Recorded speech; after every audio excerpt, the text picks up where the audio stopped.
Captain Meyer Ortiz had engineered her Tuesday to be unremarkable. The Peregrine, a Terran cartography frigate with a coffee machine older than some of its crew, drifted along a dark filament at the lip of the Perseus spur while the universe minded its own business. She liked it that way. Stellar parallax like a metronome, spectrometers singing their quiet songs, checklists breathing in and out like a heartbeat. Mapping was a vow to be boring. "Captain," said Lieutenant Aaron Desai from Sensors, "I have a chorus." "A what now?" Maya took her mug off the warmers, the one with a chipped constellation of Orion. "Space is a solo act. Multiple signatures in tight formation, 39 no 41 hulls. Drive plume coherence suggests a common doctrine, big and loud." Maya pivoted her chair toward the panoramic array. Outside, the black turned polite. Points of light arrived in a geometry so precise it felt rehearsed. A crescent of ships, each the length of a city, wore Baroque armor that looked like a cathedral had hired a metal band to do its interior design. The lead ship's prongs unfurled like a crown of thorns. "Okay," Maya murmured. "So the map just grew teeth." Comms Officer Jonah Pike's board flared. "Incoming hail, autolinguistics picks up a structured grammar, offering a fully tagged translation, like they've done this before." "Put it through," Maya said. She took a sip, let the coffee finish the sentence for her. The view screen filled with a figure that managed to be both regal and exhausting. He had 4 arms, each sleeved in plates etched with glowing sigils, and eyes that burned like tiny furnaces.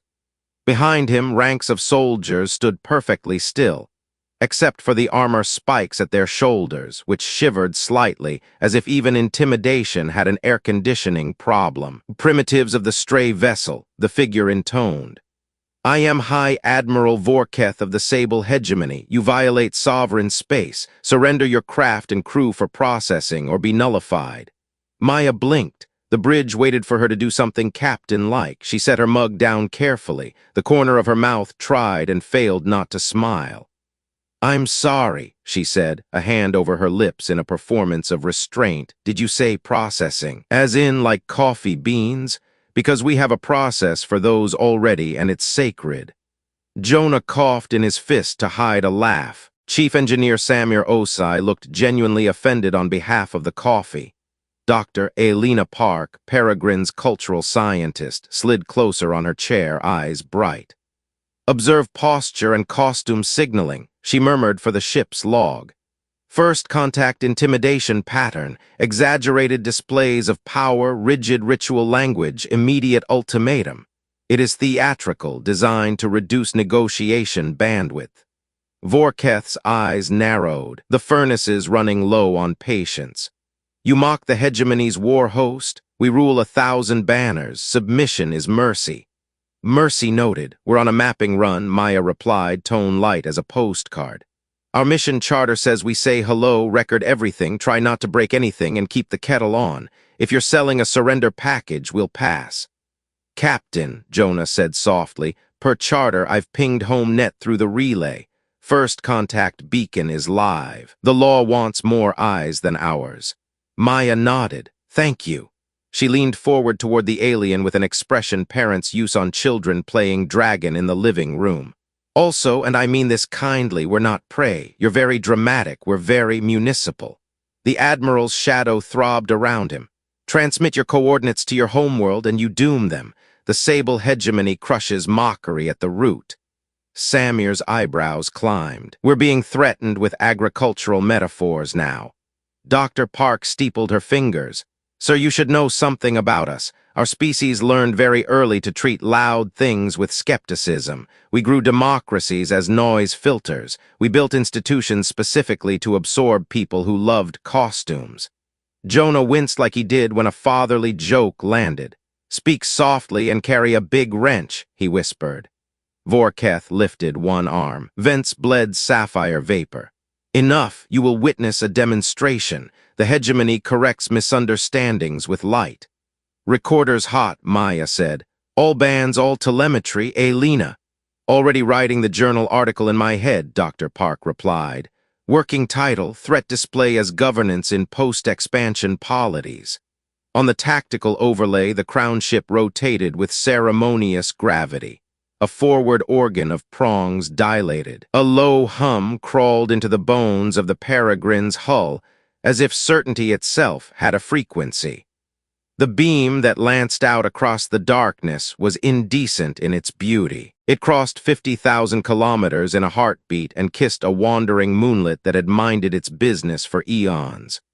The rock became a brief new star, then memory. For a moment, everyone on the Peregrine was quiet. The explosion wrote a sonnet in light on their retinas. Samir spoke first. "That's pretty," he said. "Also hungry, efficiency's tragic, look at the waste heat." "Call it a solid 6 on spectacle," Jonah offered. "7s if they add a soundtrack." Maya looked at Dr. Park. "Anthropology. Weapon as theater," Park replied. "Audience of one targeted us, but the unintended audience, our home, will parse the thermodynamics." Vorketh's face returned to the screen, expectant. "Do you now comprehend? Do you understand mercy withheld?" Maya's smile held. "I understand art direction," she said. "May I show you something? Nothing classified." She tapped her console. A window opened on their feed.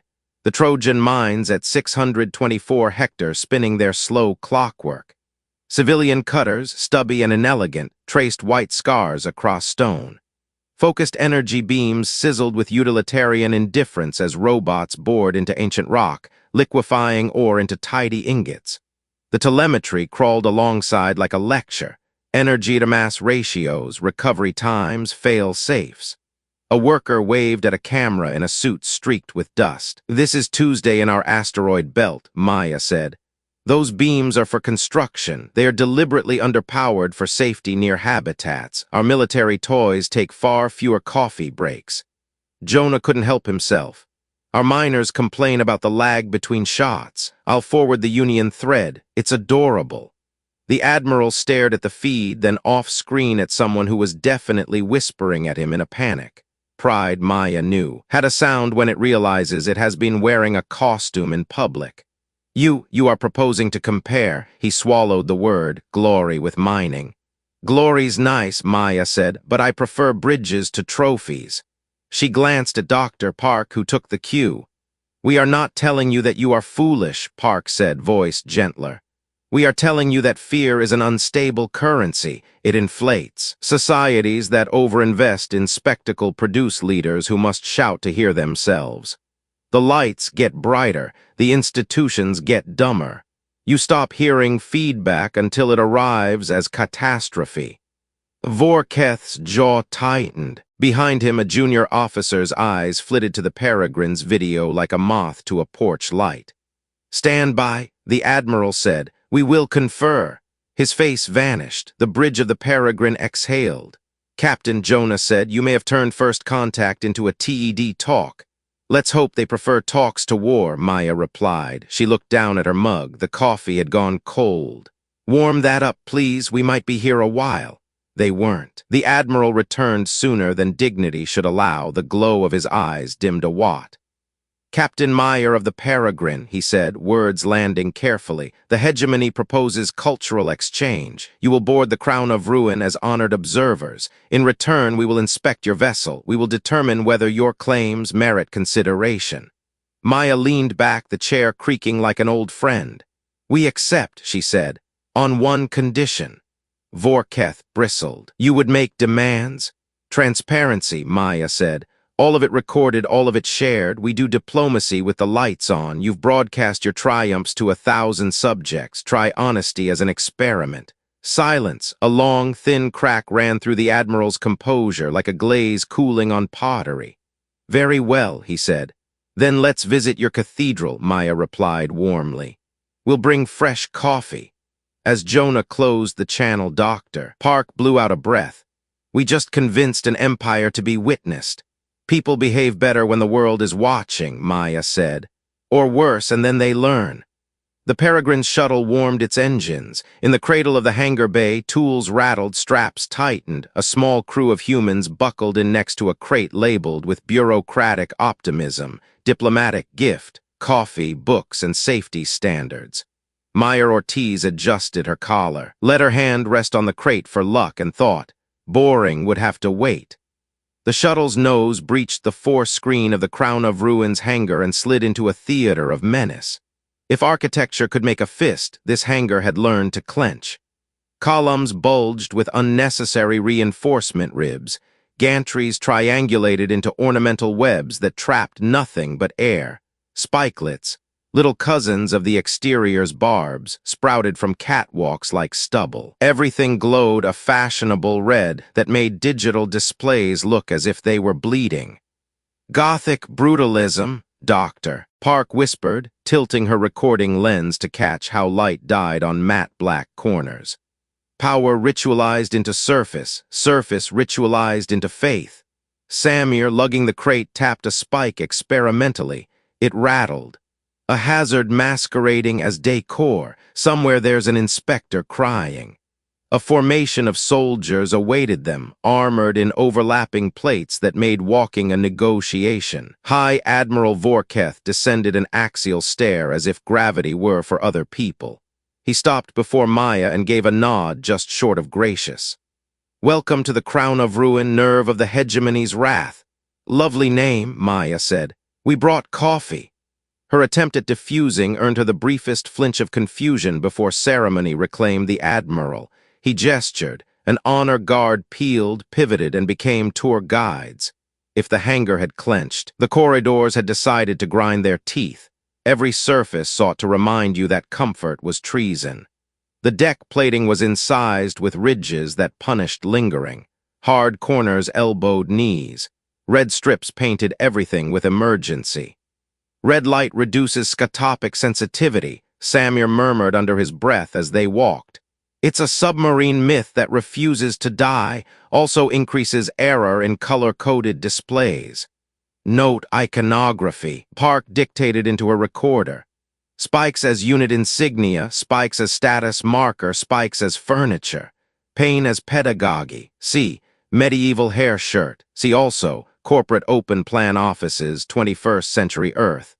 Maya heard whispers eddy like minnows in their wake. Four-armed crew glanced at them at the crate with the friendly label at their easy strides. Some looked away quickly, as if observing natural ease might be punishable. The bridge was a cathedral of intimidation. Vaulted ceiling you could fit a shuttle into. A dais with a throne that had grown spikes as if evolution were confused. Banners of light scrolled with victories dated in numerals that presumed eternity. The crew sat at consoles whose design could have graced a museum exhibit on when we thought buttons could save us. "High Admiral," Maya said, genuinely impressed at the expense. "Somebody loves a dramatic reveal." "My bridge is a weapon," Vorketh replied. "Its sight instills discipline." "On Earth," Dr. Park said gently, "we found the long way round that dignity works better than fear. People do careful work when their tools don't hurt them." Vorketh gestured and an officer brought up the tactical schematic that had made an asteroid into applause. He spoke of the Sunspike array with a priest's devotion to a relic. He indicated glories, radiances, devastations achieved, species pacified, depots vaporized. He glowed a little when he said vaporized. Samir waited his turn like a surgeon who knew interrupting a sermon wasn't how you kept patience. When the Admiral paused for admiration, Samir inclined his head as if offering it, then pointed to the telemetry. "You're focusing grid blooms under sustained load.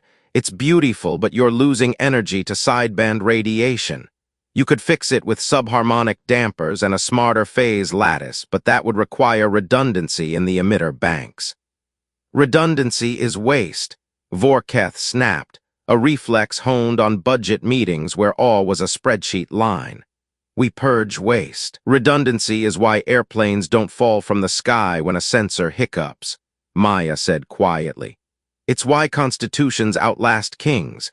It's how you stop one bad day becoming a doctrine." Vorketh's eyes took on the faraway focus of a man consulting an inward committee. "Your homeworld builds weapons that never fire." "We build systems that fail gracefully," Samir said. "Sometimes the most ethical engineering is anticipating the mistake you will definitely make." Across the bridge, a young officer with narrower plates and fewer spikes junior by plumage, spoke up, then looked like he regretted being alive. "High Admiral, permission to inquire." "Speak, Kethri," Vorketh said, not unkindly.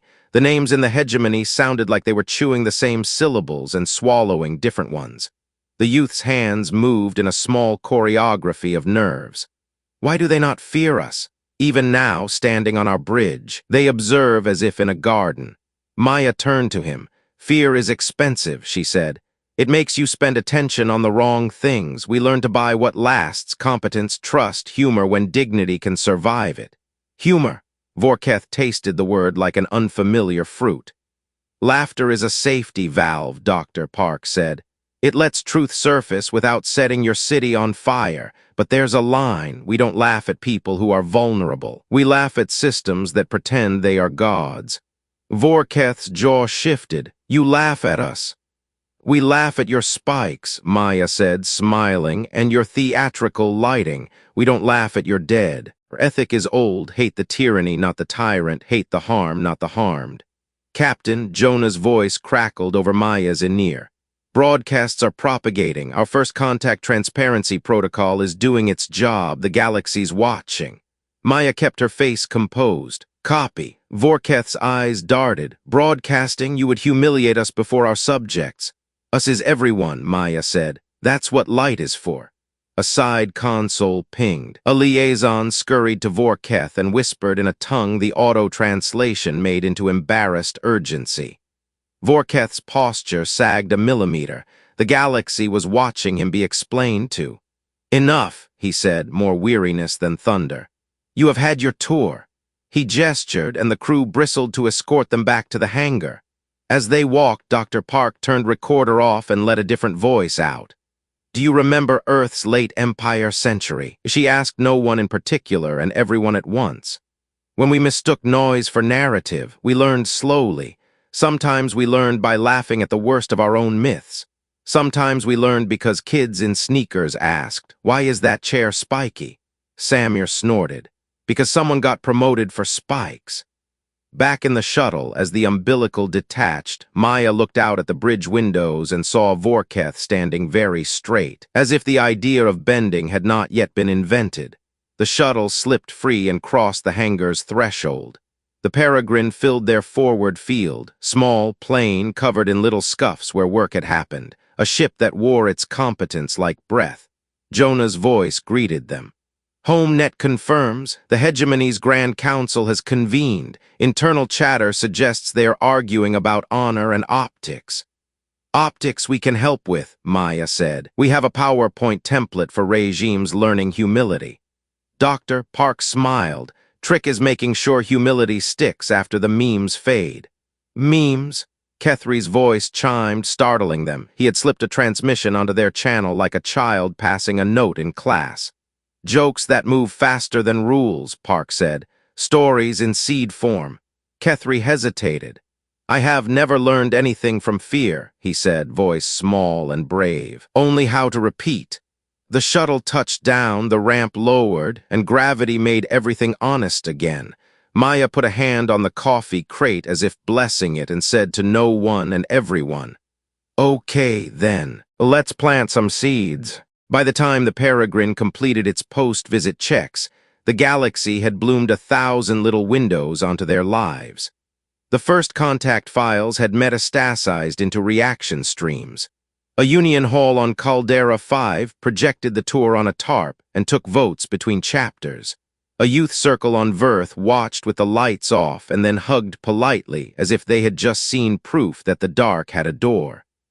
On Earth, late-night hosts put spikes on their monologues. A civics teacher in Arizona paused her lesson on the Federalist Papers and pulled up the Crown of Ruins bridge to talk about checks and balances in architecture. "We build in cushions," she said. "They built in knives."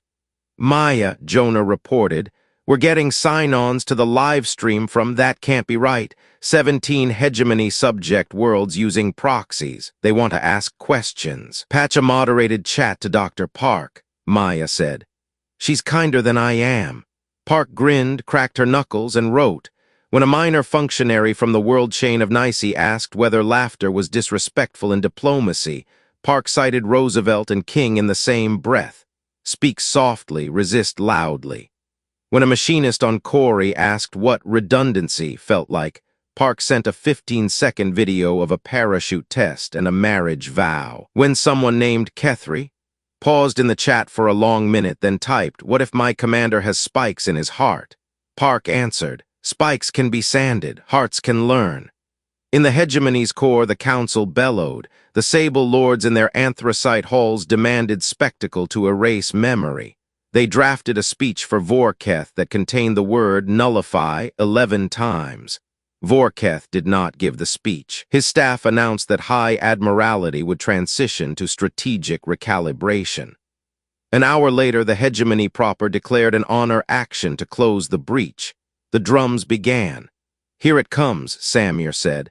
"A big fleet to sit on our sky." "Earth Defense Command just pinged," Jonah said.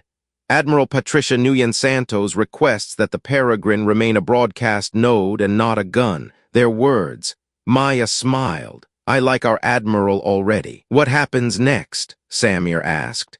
"We pass the mic," Maya said. "We do our one job well, show the truth."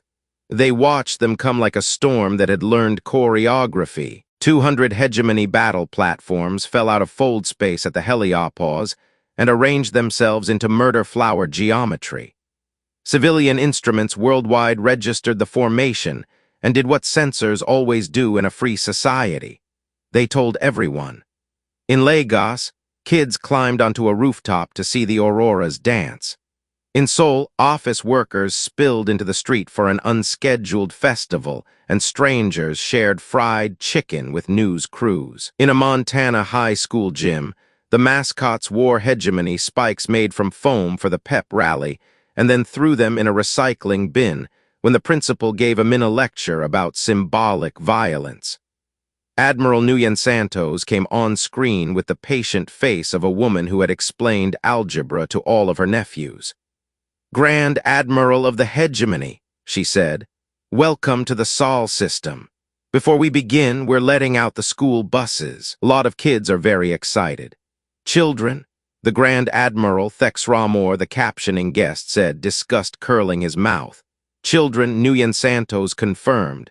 "They'll remember what we do, so let's make it worth remembering." Thexramor did not love that line. He loved a different one, the one his culture had carved into his bones. "Surrender your engines and your sky. Resistance invites famine." "Hard pass," Nguyen Santos said cheerfully. "We brought snacks." Maya's bridge laughed. In the chat, Kethry typed, "They are laughing at a war." "No," Park typed back, "they are laughing at the idea that war is the only story."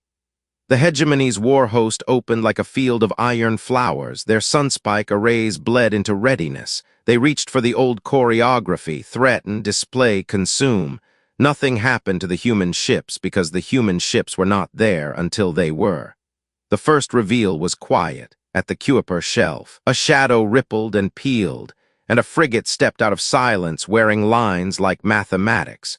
Over Jupiter's limb, a cruiser shook off a geometry that had hidden it among storms. Along Mars' orbit, a line of pickets materialized in a way that made the hegemony's sensors throw up their hands and ask for new firmware.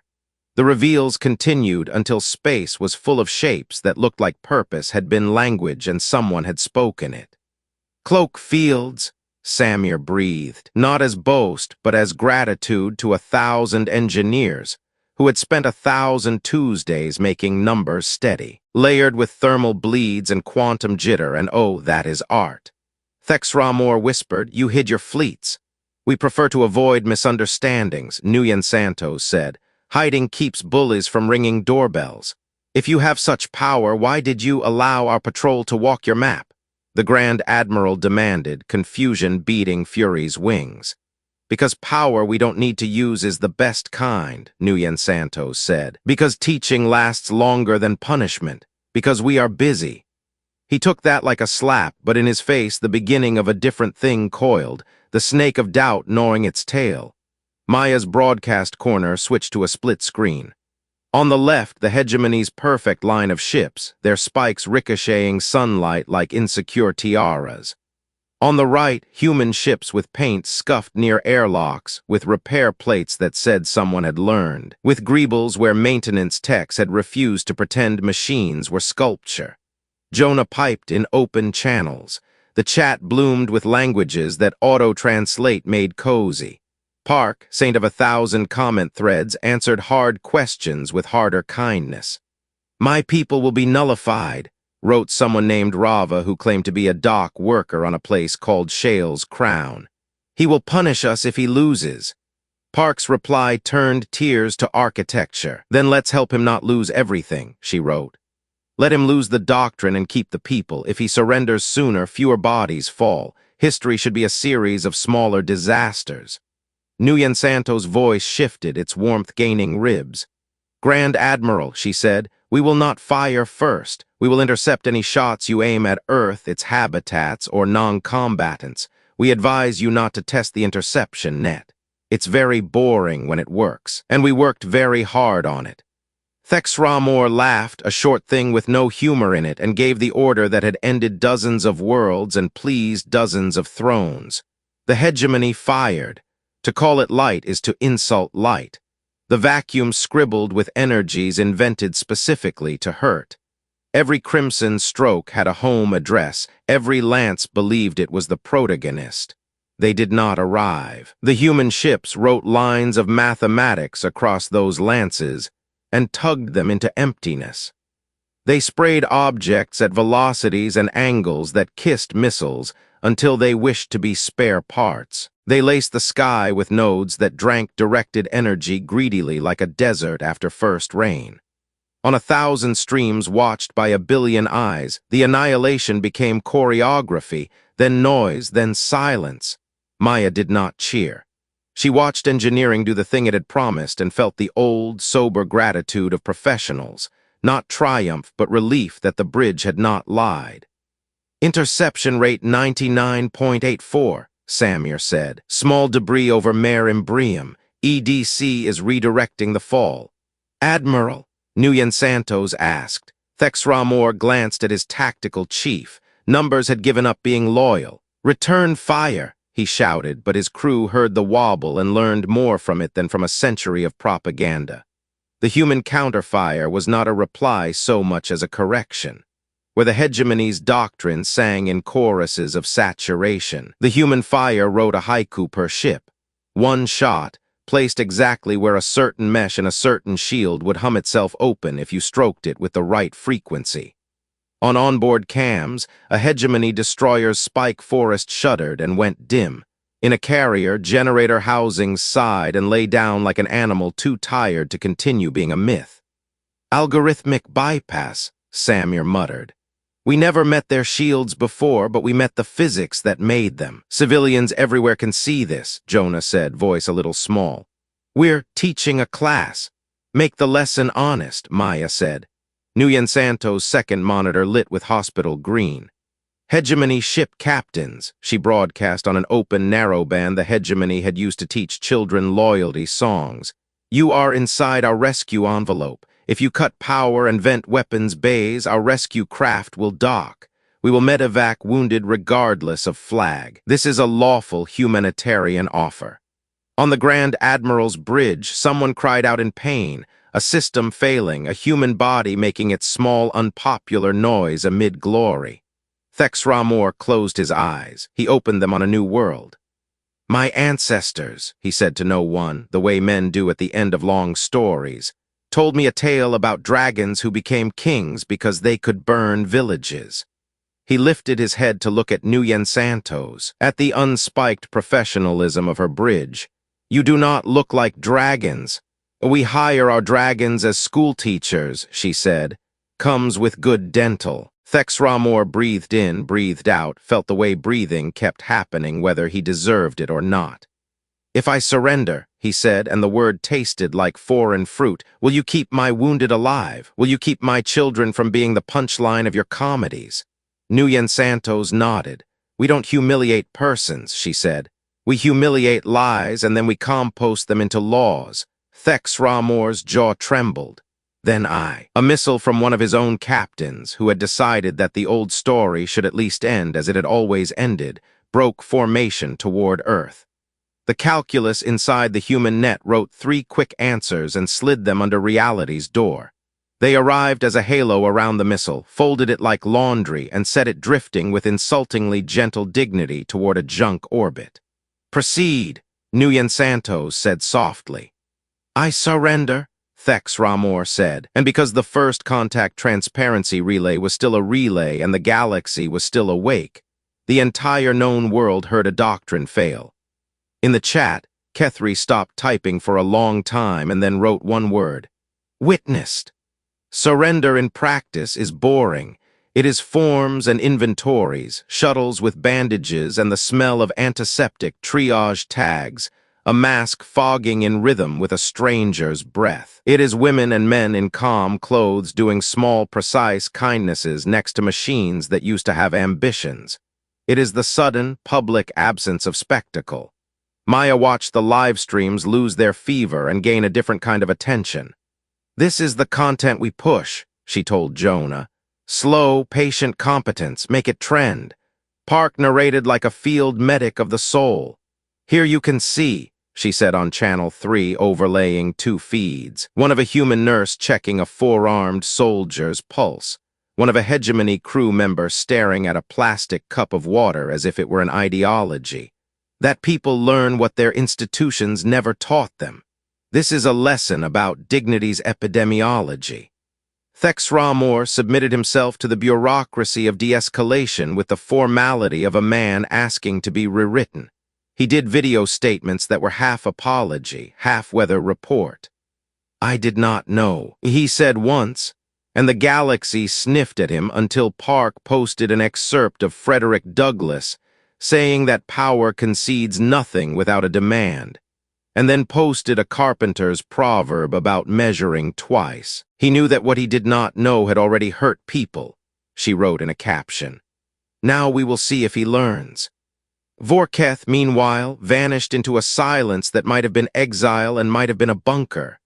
On 17 hegemony worlds, someone tried to make speeches about unity and discipline, and someone else laughed, and then 1,000 someone else's laughed, and then nobody knew where to put that laughter because the laws had never met it before. A teacher on a station called Pale Gate clipped a spike from a podium and handed it to a student with a shrug.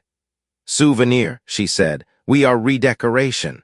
"Captain," Jonah said, "request from Earth Public Media. They want you to sit with a comedian for an interview. She does a bit on spike ergonomics." Maya groaned. "Send Dr. Park. She's better with weaponized irony." Park demurred. "You stood your ground kindly. People need to see what that looks like." Maya went. The comedian was funnier than any admiral she had met. She held up a picture of the Crown of Ruins throne and asked, deadpan, "Is this a chair or a dare?" The studio laughed like a relieved city.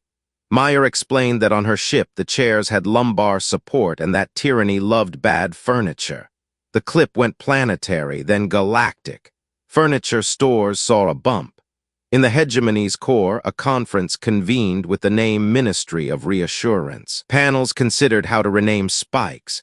Someone proposed heritage protrusions.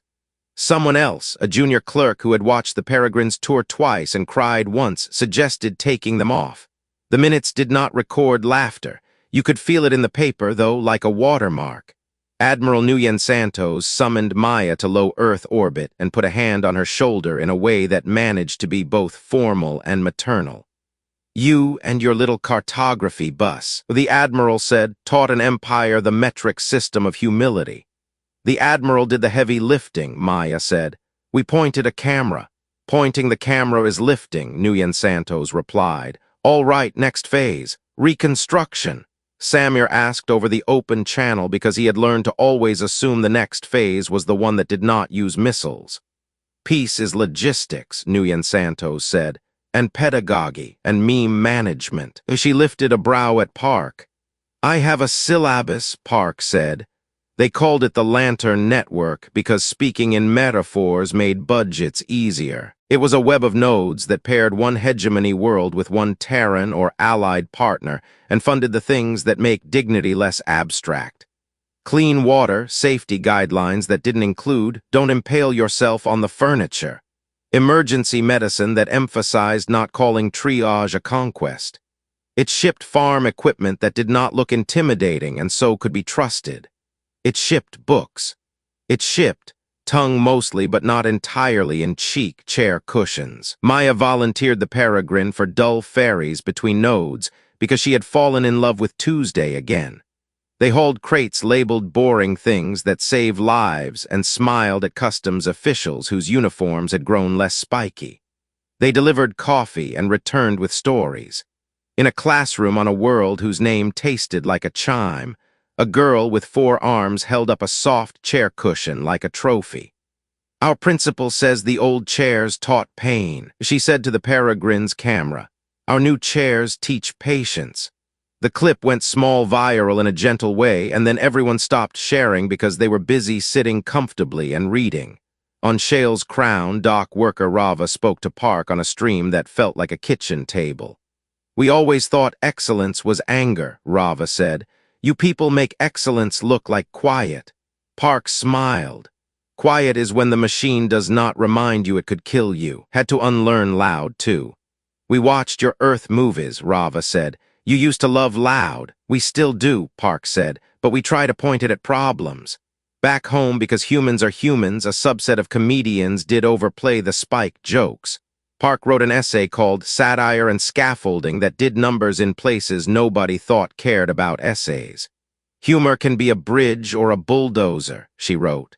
"Use it to cross over to each other, not to flatten someone you might one day need to meet halfway." On a sparser channel, Vorketh reappeared, not with an army, with a question. He had shed the shoulder arrays. He had a bruise like a country across one eye. It made him look tired and honest. "To Captain Meyer of the ship Peregrine," he said, "and to Dr. Park and to Admiral Nguyen Santos, whose name tastes like critique, will you admit that mercy is hard, that it is a discipline, not a sentiment?" Meyer answered live. "Of course," she said. "That's why we practice it. The alternative is easy and ruins everything." Vorketh nodded once like a man who had heard the first sentence of a faith. "Then I will practice." He brought Kethri with him on his screen with fewer spikes and let the young officer speak about a new academy curriculum that taught redundant systems and civic ethics in the same room. They held up a printed list titled, "Things That Are No Longer Heroic." It included shouting, chairs that bleed, destroying an asteroid to impress people. It did not include repairing a water purifier at 3 a.m., saying, "I don't know," into a microphone.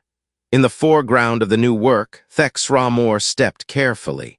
He visited field clinics where his soldiers were being patched up by people they had been taught to imagine as prey.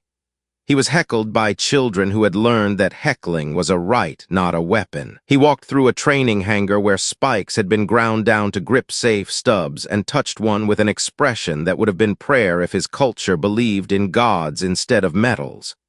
He sat for an interview with a Terran journalist whose voice had narrated rocket launches and charity telethons. "What did you learn?" she asked. He opened his hands. "That power is a terrible substitute for love," he said, and surprise moved across his face as if the line had walked through him on its own. "That fear is the cheapest glue and comes unstuck in heat. That there are empires in the world and empires in the mind, and the latter are harder to surrender." "Do you regret surrendering?" He considered, long enough that the network delayed an advert. "I regret waiting so long to begin losing the right things." Maya, watching from the Peregrine with an ache that had started as adrenaline and matured into duty, closed her eyes for a breath. "We can work with that," she said. Outside the viewports, Earth turned like an unremarkable jewel. The school buses were home. The kids drew pictures of ships without spikes and wrote captions about quiet heroes. The Peregrine's coffee tasted like after, which is to say, a little bitter, very good. Jonah poked his head over his console. "Captain, there's a request from a coalition of smaller worlds for a larger convening. They want to meet without spikes and write some rules together. They think calling it a council is too loaded. They're debating kitchen table." "Kitchen tables end wars," Maya said. She looked at Dr. Park, who had been building a draft agenda the way gardeners transplant seedlings. Spin up a call, let them name it. Samir walked by with a datapad full of things that would never trend: maintenance schedules, safety drills, budgets for chair cushions. He put the pad on the console and then, without ceremony, placed the chipped Orion mug beside it. "Behold," he said, "the instruments of a mature civilization." Maya smiled. "Set course for boring," she said, and the crew, competent, kind, and fully awake, took them there. They didn't call it a council because that word had grown antlers. They called it the kitchen table because everybody knew what a kitchen table did. It held elbows while people told the truth and shared bread. The venue was a maintenance ring on a neutral moon where the gravity was forgiving, and the air smelled faintly of machine oil and yeast from a bakery co-op that had moved into an old docking bay. Engineers loved it. Politicians tolerated it because the cameras loved it. And after the Battle of Saul, the cameras had learned to prefer rooms whose furniture didn't bite. The invitations went out on the Lantern Network as a one-page brief, written partly by Admiral Nguyen Santos, partly by Dr. Park, and partly by a group of schoolteachers who had been deputized because complexity always tries to escape the room when it hears generals. The brief contained 4 principles in simple language. 1. Transparency, decisions spoken where people can hear them. 2. Redundancy, no single failure ruins a life or a city. 3. Subsidiarity, problems solved as close to their homes as possible. 4. Dignity, tools, laws, chairs, none shall injure the body to inflate the office. The 4th principle bore an asterisk that linked to a photograph of the Crown of Ruins spiked throne with a caption: "We are not doing this anymore." The peregrine arrived early to wire the ring for translation, and to assemble what Park insisted on calling attention scaffolding, signage, schedules that respected people who needed to eat on time, a childcare space with beanbags, and a librarian from Quito who could recite The Little Prince in 4 languages. Samir supervised a team installing boring things with the care of a cathedral architect. Emergency exit lighting that didn't hum, handrails that didn't punish, a coffee bar where the sign read, "Please argue kindly." Delegations docked like birds taking turns at a feeder. There were 4-armed officers with their spikes filed to stubs, miners who still had dust in their knuckles, a poet from a world named for a flute, an agricultural union from the belt that had smuggled in seed packets like sacrament. The hegemony sent 3 officials from the newly invented Ministry of Reassurance, and a single figure whose presence made every microphone straighten: Thex Ra-Mor. He had learned how to be a witness. He wore no spikes. Kethri came as part of a small cadre of young officers with notebooks and an air of people trying to remember how to breathe without waiting for a trumpet. Vorketh came late, sat in the back, and took up less space than a man of his title should. The first day was about words, as it had to be. Words had done a lot of harm, now they were asked to repair. Thex Ra-Mor rose and without preface said, "We were wrong." He let the sentence sit, wobbling slightly in the air like a newly set table. We were wrong about what makes obedience. We were wrong about what makes strength. We were wrong about what a bridge looks like. A murmur moved around the ring. Park did not smile. She wrote down the sentence and slid it into the day's minutes without italics. In the chat window projected for remote viewers, someone typed "witnessed," and the word glowed for a breath and then sat down. Committees formed themselves with the instinct of schools of fish. People drifted to the problems they loved or hated. On the logistics floor, Samir refereed a debate about standardized safety codes. A hegemony shipwright argued that railings were an insult to competence. A dock worker from Shale's Crown asked gently how many competent people had fallen. "We built our confidence out of scars," the shipwright admitted finally. "Perhaps we can build it out of something else." The committee wrote their first joint paragraph. It sounded like a maintenance checklist. It sang. In the ethics room, Park moderated a panel called Justice Without Spikes. Thex Ra-Mor sat on her left, A victim's advocate from Caldera 5 sat on her right, and between them they built a bridge across a chasm nobody had wanted to admit was there.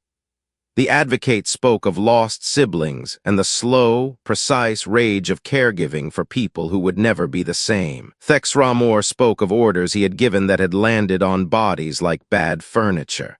Park asked, "What do you need that punishment can't give you?" The advocate said, "Witness, repair, time off work." The room laughed not unkindly. Thex Ramor asked, "What does repair look like?"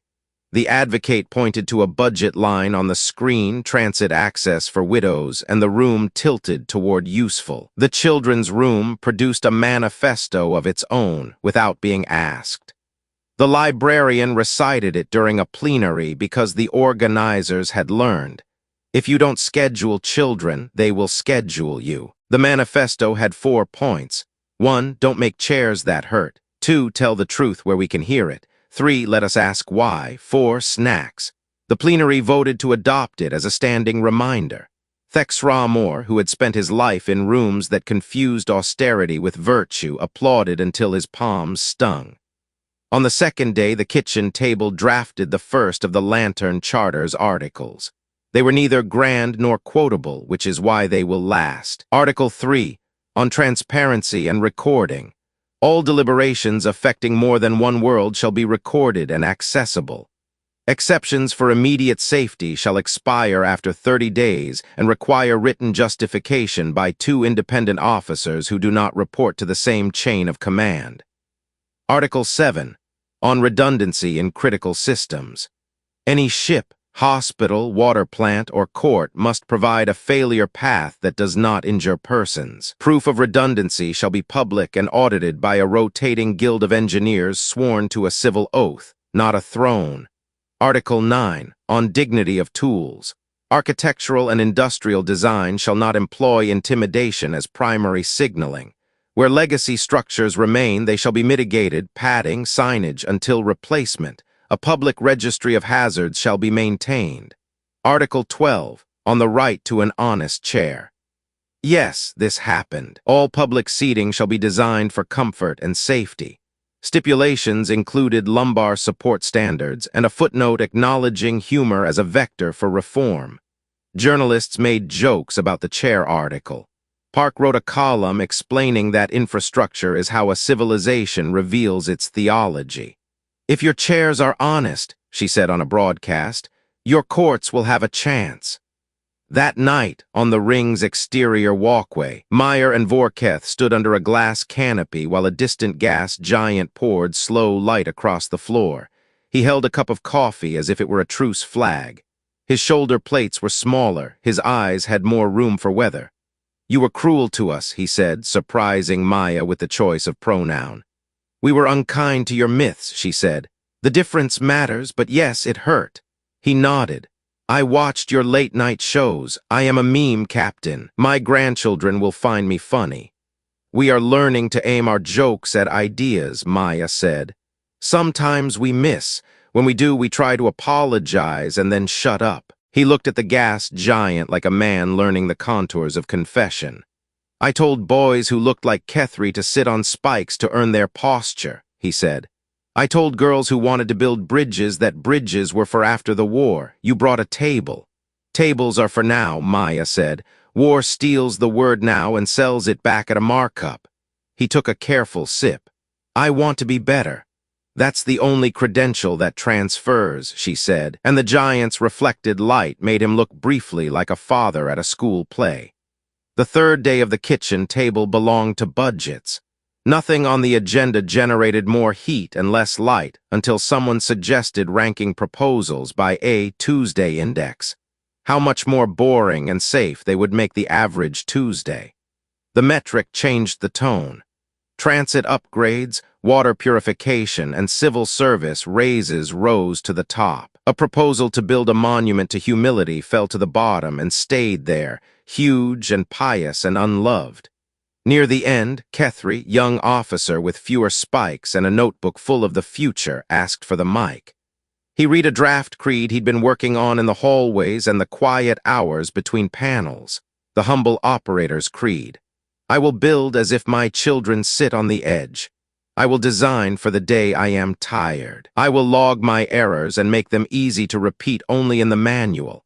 I will speak softly and carry a checklist. I will not confuse pain with discipline, noise with authority, spectacle with strength. If I must be brave, I will be brave for maintenance. The room did not cheer. It did something rarer. It fell quiet long enough for the words to take root. Then the adopters rose and said, yes. They signed the articles on a plain table with scratches older than any of them. Kids wandered in and took the uncapped pens and drew stars in the margins. Thexramor laughed and scolded gently and then let the stars stay. Park took a photo and sent it to 1,000,000 feeds with the caption, "Policy with crayon, the future has notes." The kitchen table ended without a closing ceremony.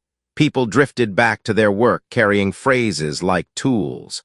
The Lantern Charter version 0.1 went live with a bug bounty for bad incentives and a note that read, "Please help us make this duller."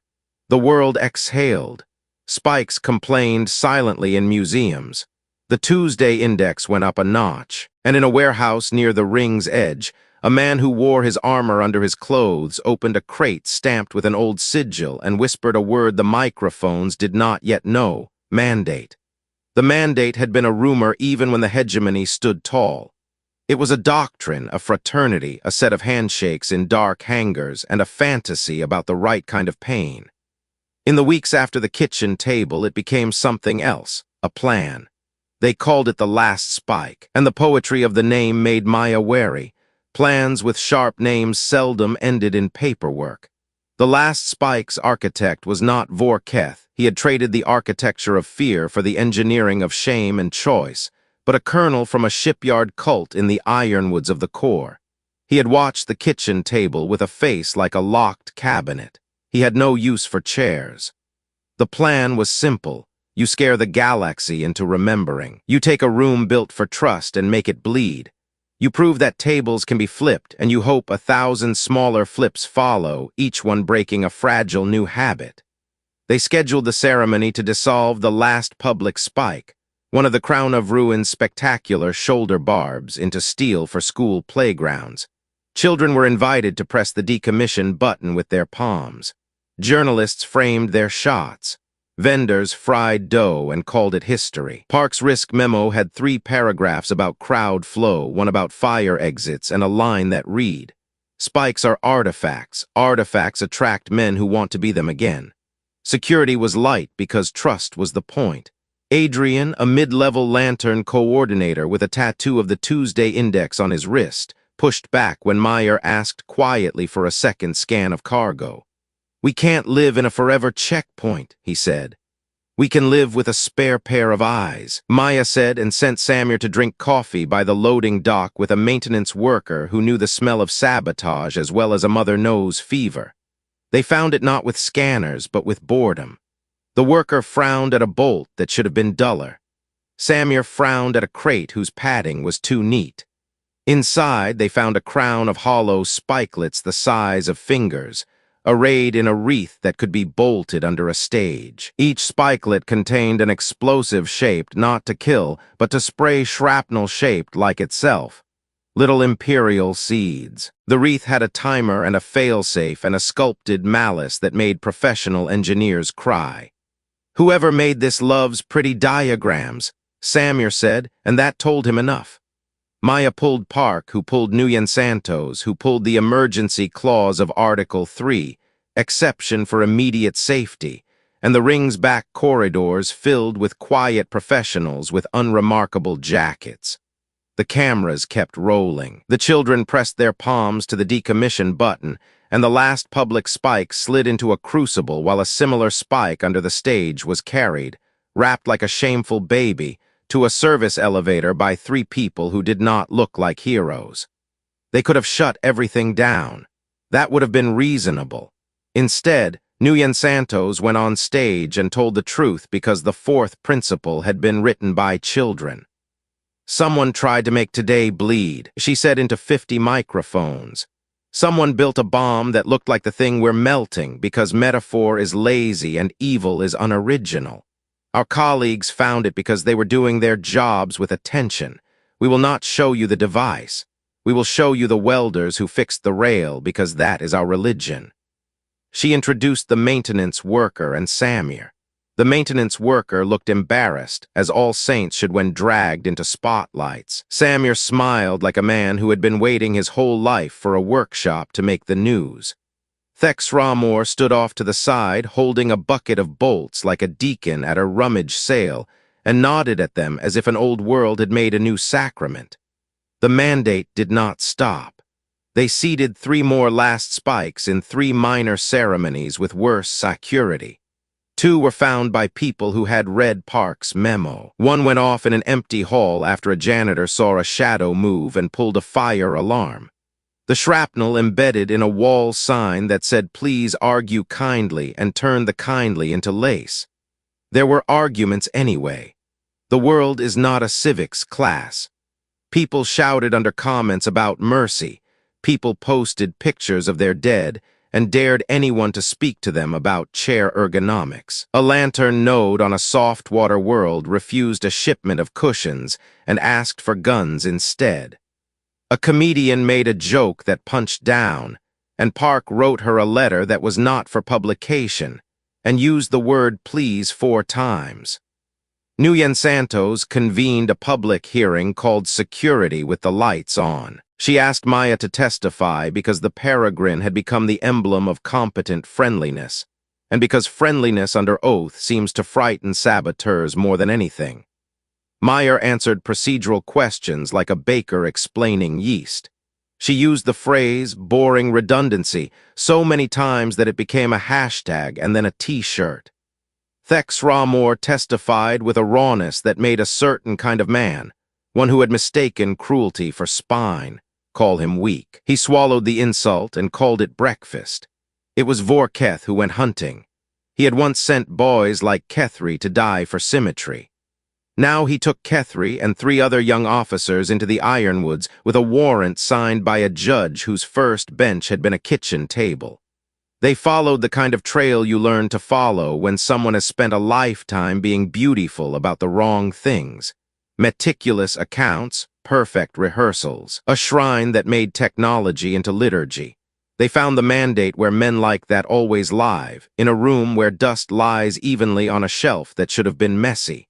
The colonel stood beside a table that did not hold elbows. He wore his spikes under his clothes and had a mouth that said triumph even when it should have said sorry.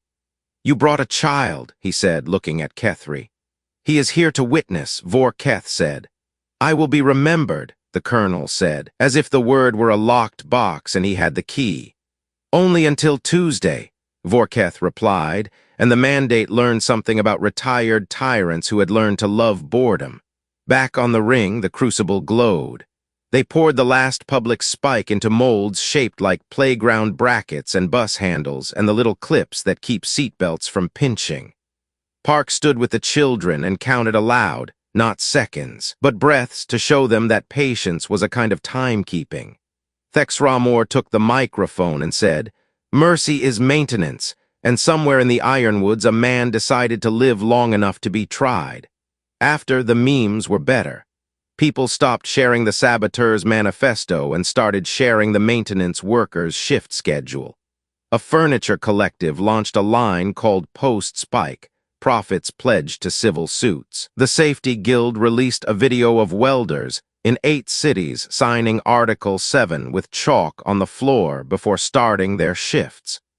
It got fewer views than a cat playing piano and exactly as many as it needed. Rava from Shale's Crown sent Park a photo, her dock with new railings, her crew with new pay scales, her hands without old scars. "We kept the sign," she wrote, and attached a shot of "Please argue kindly" with its lace of shrapnel around the kindness. "We didn't fix the hole, we framed it." Park wrote back, "Architecture is memory with a job." The mandate would try again because failure is a poor teacher when a man is in love with his own reflection. But every attempt would be more obvious because the world had learned the pattern and written it into training manuals and jokes and hymns. The Tuesday index climbed a fraction and stayed there. In a night room on the ring, Maya sat with Vorketh and Kethri over soup. Kethri had a bruise on his cheek in the shape of a doctrine. He was proud of it in a way that embarrassed him. Vorketh touched the bruise with the eyes of a man who had once thought scars were the only uniform and now had a different idea, competence and kindness as epaulets. "You were right," he said to Maya. "Mercy is hard. It gets easier with practice," she said. "So does malice. Choose your repetitions." Kethri raised his spoon. "To repetition," he said, "and to boring." They clinked spoons like monks with bells, and somewhere outside, a ship undocked on time, and nobody wrote a poem about it because that was the point. It turned out you couldn't rebuild an empire with speeches or memes or even charters. You rebuilt it with courses and apprenticeships and union bylaws and old ladies at bus stops who refused to let a city forget its manners. The Lantern Network leaned into this like a farmer who knows rain and knows drought and knows that prayer is good but irrigation is better. Dr. Park became an accidental dean. She wrote syllabi that looked like recipes. Week 1, how to argue without injury.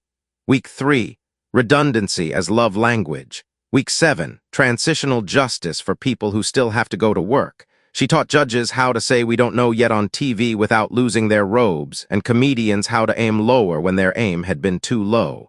She started a course called Apology as infrastructure that filled in an hour and stayed for 3.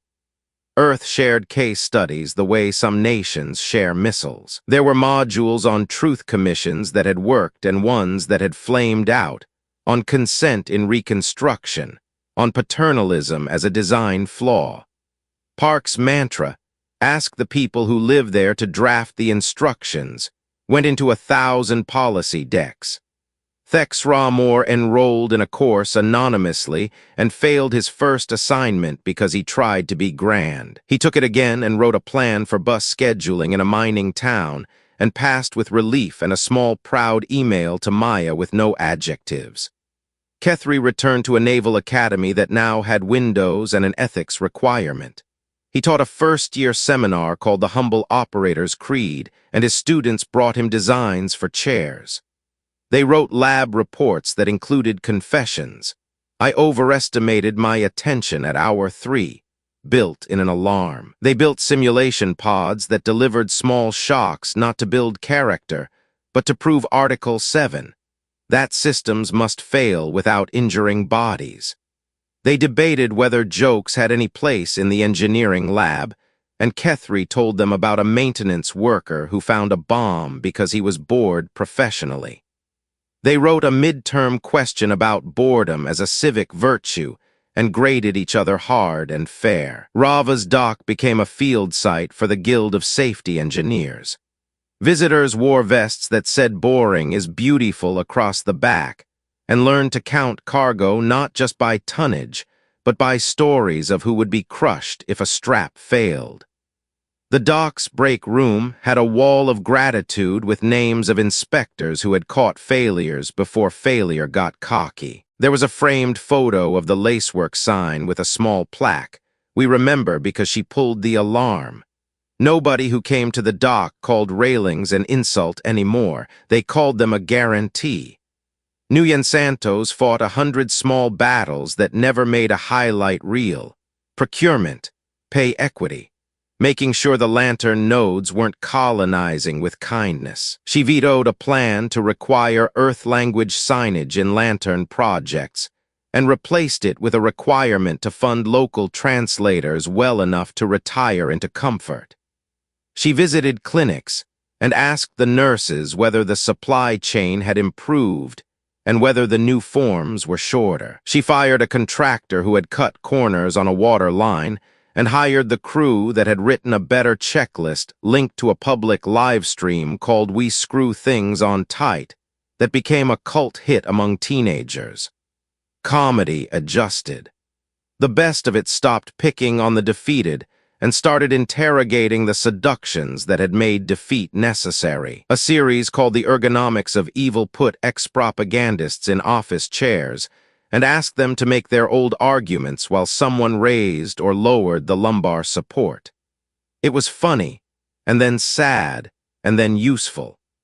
Park did an episode and cried on camera, and the editor did not cut it because we were done pretending tears didn't belong in rooms where engineering was discussed. Thexramor sat for a public hearing that made him tremble and made a nation unclench its jaw. He recited orders and names like a rosary. He did not displace blame. He described its geometry. In a quiet part of his testimony, he apologized to a father whose daughter would never climb stairs without a hand on a rail because of a sunspike run that had felt like routine.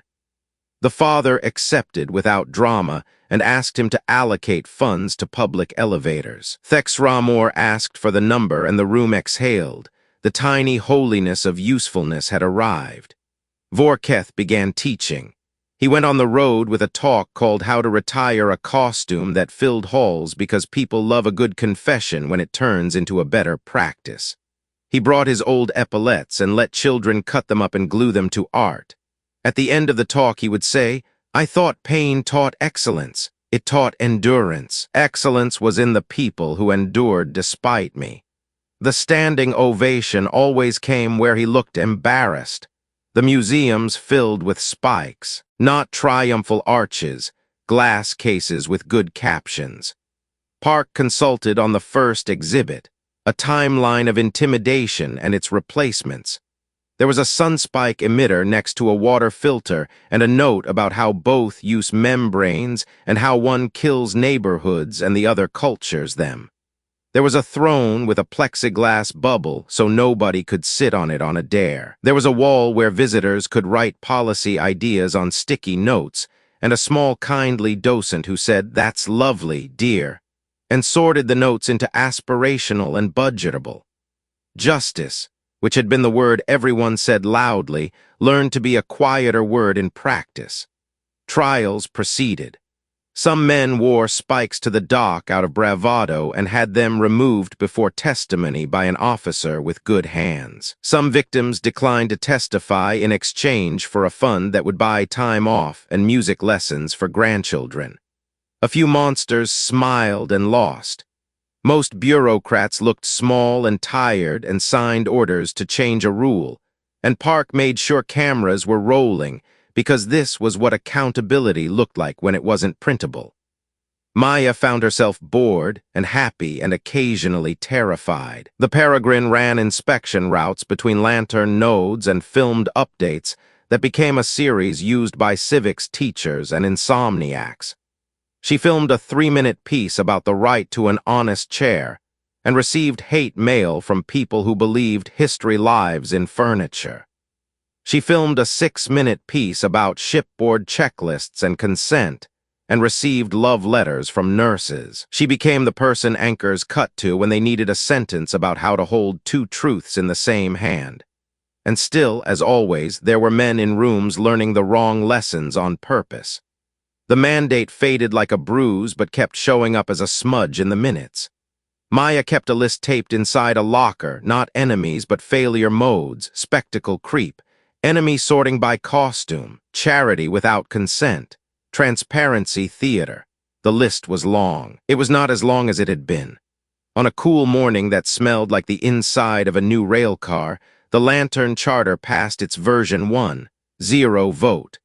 The kids from the kitchen library room presented a new point to their manifesto. 5. When we get it wrong, say so fast. Thexramor introduced a budget line called time off for apologies, and people thought it was a joke until they realized he was dead serious. He had learned that contrition takes time, and that time costs wages, and that wages are policy. Kethry's class built a bridge, not a metaphorical one. An actual pedestrian bridge that connected a train stop to a clinic so people didn't have to cross a dangerous road built by a company that had loved speed more than mothers. They named it the Tuesday Bridge and engraved the creed on the handrail in small letters that begged for fingertip reading. They filmed the opening ceremony and Maya cried very quietly off camera.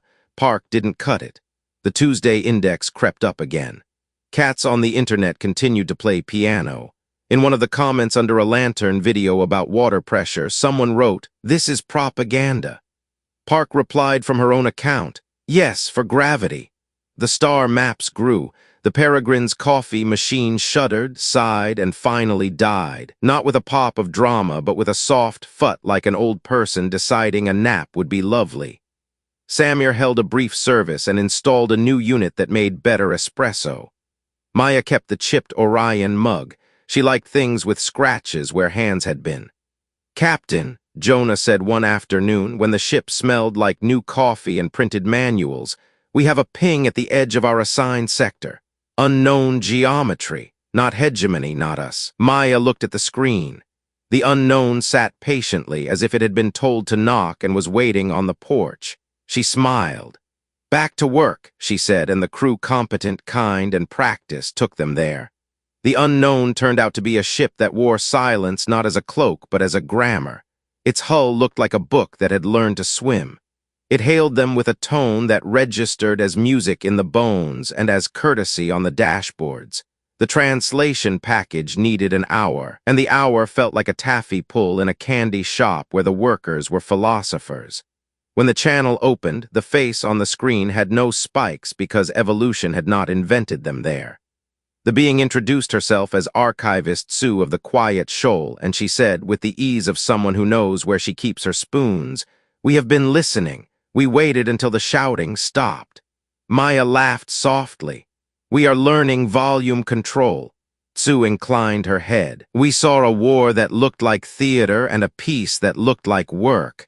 We prefer to meet people when they are tired from setting up tables." "Doctor," Park leaned into frame with a scholar's delight. "We have tables," she said, "and tea and forms that are shorter than they used to be." Sue smiled with the eyes, which is how you always know when someone is telling you they are safe to speak with. "We have questions about your charters," she said. "We are an old federation of librarians and farmers. Our worst habit is hoarding clarity. We are here to trade." They met on the maintenance ring again because you don't fix a roof by moving houses. The librarians of the Quiet Shoal brought bags of seeds and hard drives full of cities. The Lantern Network brought chair cushions and legal templates and jokes with training wheels. Thex Ramor attended as a delegate from a world that had learned to keep time in trains and apologies. Vorketh came as a consultant because the Shoal had asked for someone who knew the failure modes intimately. Kethri came with his students who had designed a collapsible table that could survive political weather. The first session was not about weapons, it was about calendars. The Shoal had learned that civilizations live or die by their appointment books. They showed versions of a tool that set meeting lengths by the number of affected bodies. "If your decision will touch 1,000,000 lives," Sue said lightly, 50 minutes is impolite. The Lantern Charter's Article 3 received a friendly amendment and a new scheduling protocol that made pundits apoplectic and mothers relieved. They swapped creeds like recipes. The Shoal had one called the Listeners Vow that taught ships to sit still for 15 minutes before making a noise in a new sky. Kethri's students adopted it and wrote a patch called 15 more if the stars look nervous. The Peregrine hard-coded it into flight ops and Jonah grinned, a rule to keep hotheads from breaking first. Sue asked to see the museum with the spikes. She stood before the throne and read the plaque that explained Paina's pedagogy. She shook her head softly and said, "We had our own version, not spikes. Silence. We taught our children to be so quiet they vanished. We called it wisdom. It was cowardice." She placed a hand on the plexiglass like a woman touching the glass between her and a sea animal. "We broke our glass gently," she said. "Perhaps we can help you break yours." They talked about things that never trend, inventory systems, consent prompts, how to write a law so a tired person cannot misread it, how to design a hospital corridor so a gurney can turn without bruising a nurse's thigh, how to say sorry like a bridge. Nguyen Santos resisted the urge to narrate everything in the Grand Register.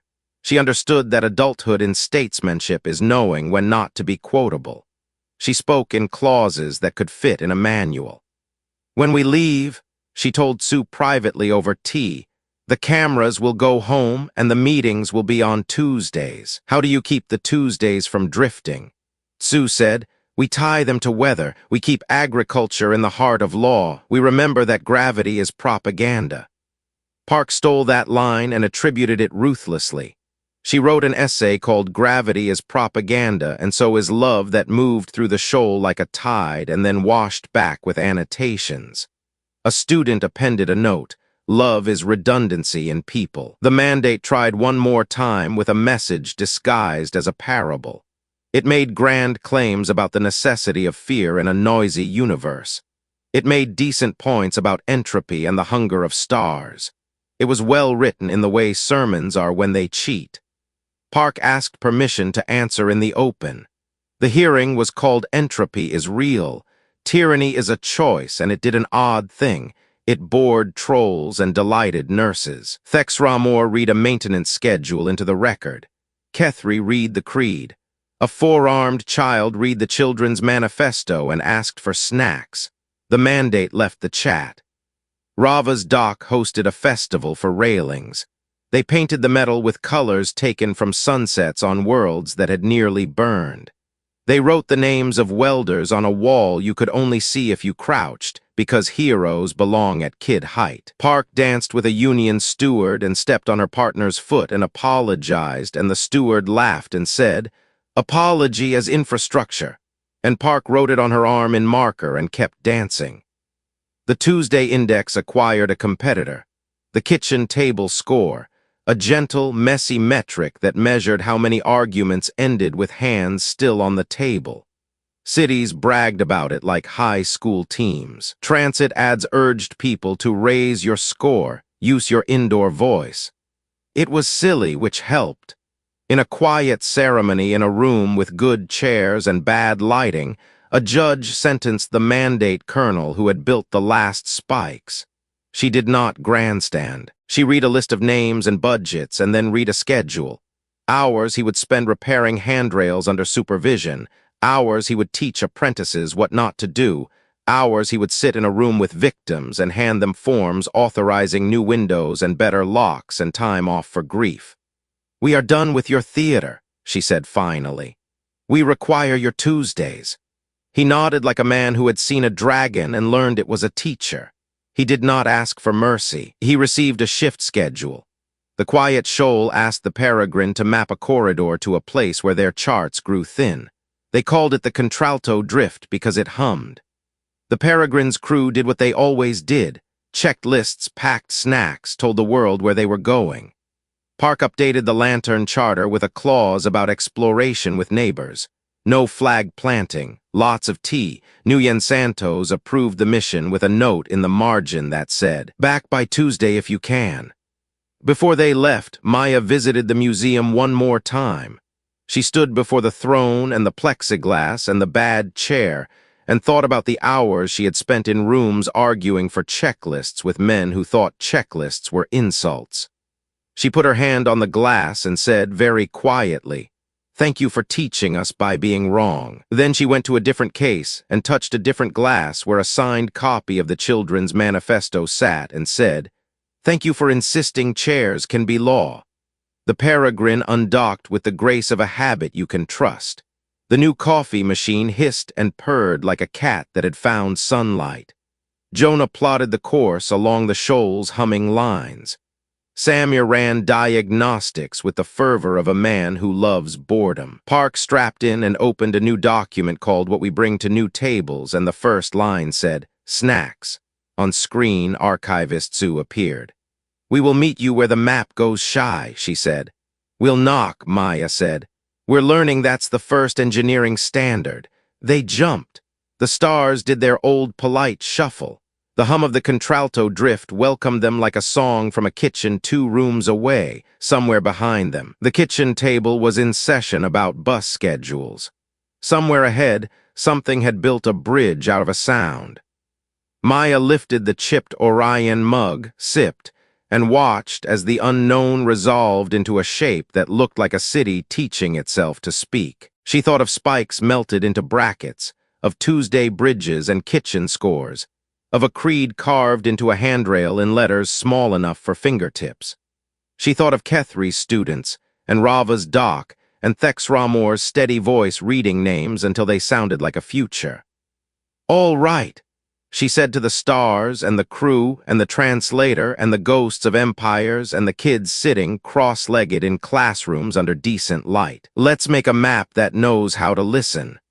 The peregrine answered in the language it knew best, a checklist scrolling, a course plotted, a ship moving gently into a conversation.